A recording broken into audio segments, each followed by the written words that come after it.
Halo Sobat Keuangan, balik lagi kita kali ini kembali di podcast Pas Transaksi. Kali ini kita akan membedah mengenai strategi kontroversi yang sering dilakukan oleh perusahaan, yaitu kita ambil tema suntik income atau balakan laba. Dan kali ini kita membahas tidak sendirian, kita kedatangan salah satu praktisi yang berkaitan lagi di dunia keuangan dan akuntansi. Selamat datang di kita. Gimana cara kali ini? Ya, alhamdulillah baik. Maksudnya tadi di jalan cukup ini ya, cuacanya cukup cerah ya. Jadi diskusi kita juga seperti cerah di sini ya. Saya coba kenal sini sebenarnya untuk hadir di studio pas sendiri ya, supaya kita bisa sharing gitu ya. Apa sih motif dari perusahaan untuk melakukan hal tersebut? Oke. Sumber income sebenarnya ya cukup banyak dilakukan juga di dalam sebuah perusahaan. Tapi banyak itu sebagai ada itu sebagai sedih, ada juga sebagai itu sebagai sedikit tinggi kan ini. Kita bicara sumber income itu kan artinya kita akan membuat kestabilan laba di kemudian terus termasuk operasional itu kita bisa lakukan beberapa adjustment ya sehingga secara fluktuatif itu seakan-akan stabil. Nah ini yang orang menjadi abu-abu ini apakah boleh atau tidak dilihat. Dan kemudian tentu banyak perusahaan juga melakukan itu karena memang perusahaan khawatir terhadap kinerja keuangan ketika naik turun, terutama masalah operasional. Jadi kan secara juga seakan-akan perusahaan itu ini ya seperti dalam kondisi yang tidak pasti, sehingga banyak investor pasti akan khawatir. Kira-kira apa yang bisa dilakukan untuk melihat kondisi supaya bisa stabil dan bisa dideteksi? Kurang lebih sih seperti itu ya, yang bisa dilakukan di dalam manajemen perusahaan. Ada batasan yang ini boleh nih atau batasannya sampai mana?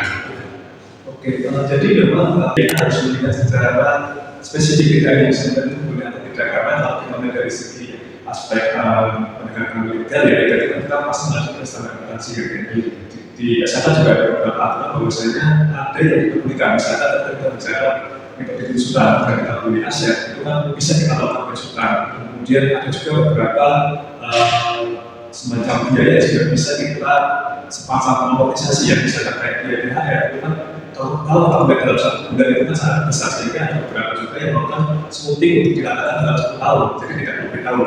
Selama smoothing tadi itu memenuhi kriteria SATA dan ada pelanggaran itu seharusnya bisa dinyatakan legal. Tapi ada juga beberapa yang agak nakal ya, jadi membuatkan trik di mana itu fiktif, ada dokumen fiktif sehingga ada penyimpangan jelas, ada manipulasi gitu ya. Nah, tapi kan tidak ada dokumen yang yang bisa dijadikan acuan, kemudian tidak jelas transaksinya. Nah itu yang sebenarnya tidak dibenarkan, apalagi di dalamnya ada motif untuk menyembunyikan biaya atau menambah sedangkan pendapatan perusahaan itu naik gitu ya. Jadi ini ya, fungsinya juga ya, karena memang di dalam praktek penting harus melihatnya secara ini ya, secara detail bersama tapi itu tidak gitu maksudnya. Oke, kalau dari segi contohnya sendiri tidak seperti kalau yang biasa tidak akan smoothing ini paling mudah di perusahaan yang banyak dilakukan. Oke, kalau kita lihat di lapangan keuangan yang paling mudah itu ketika kita melihat ini ya, apalagi sekarang kita melihat kira-kira secara akan itu kan ada teman-teman harus mencadangkan juga biaya tadi. Nah itu jadi kesempatan juga banyak para manajemen perusahaan itu ketika labanya dia itu tahu seperti itu bagus. Nah itu biasanya mereka akan menaikkan cadangan estimasi biaya bergantian, sehingga saat dia menabung labanya itu yang nantinya digunakan di periodisasinya. Nah pada akhirnya labanya yang harus lebih 100 yang menjalankan bagusnya dan digunakan di tahun depan, sehingga secara tahun yang lebih ya, nah itu terlihatnya sangat bagus dan jadi stabil.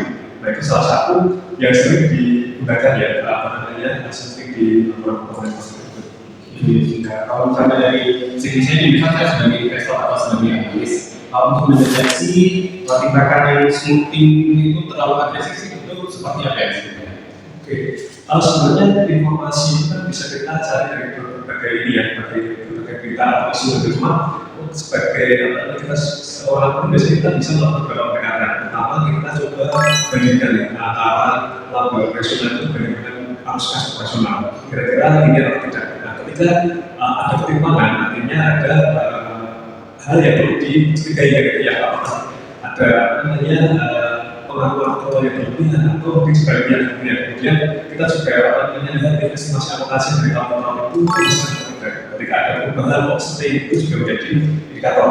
Nah yang ketiga adalah kita juga bisa lihat ketika kita melakukan pengembangan itu kan ada yang berbulan gitu ya. Kita bisa lihat ketika akhir tahun ada penyesuaian yang nilai cukup signifikan. Nah itu kan biasanya menjadi pertanyaan juga, apakah ada perubahan biaya atau justru malah melakukan pendapatan fiktif nanti ya, kita naik menarik pendapatan yang seharusnya belum bisa diakui. Ya itu kan koreksi yang bisa sebenarnya menjadi pertanyaan pada di periode ini. Ada efek atau dampak jangka panjang bisa Mas bagi perusahaan itu sendiri? Oke, ini sebenarnya tergantung dengan ini ya, modal yang dia digunakan juga nanti dampak jangka panjang itu antara dua pertama pasti cash flow-nya jebol ya, karena dia tidak bisa menutupi cash flow karena hanya melakukan pola-pola tapi tidak ada cash flow, dia akan jebol. Kedua, peruntukan hutang gitu ya, itu menutupi sebenarnya laba personalnya tidak ada. Itu kan itu dampak secara finansial. Dan yang paling penting adalah masalah kepercayaan publik gitu ya. Jadi ketika perusahaan menghilangkan kredibilitas menggunakan para investor, maka dari masyarakat hukum dengan sangat keras. Akhirnya mereka semua akan berpikir gitu ya. Nah, dan akhirnya ya itu adalah kolaps seperti itu sudah kolaps.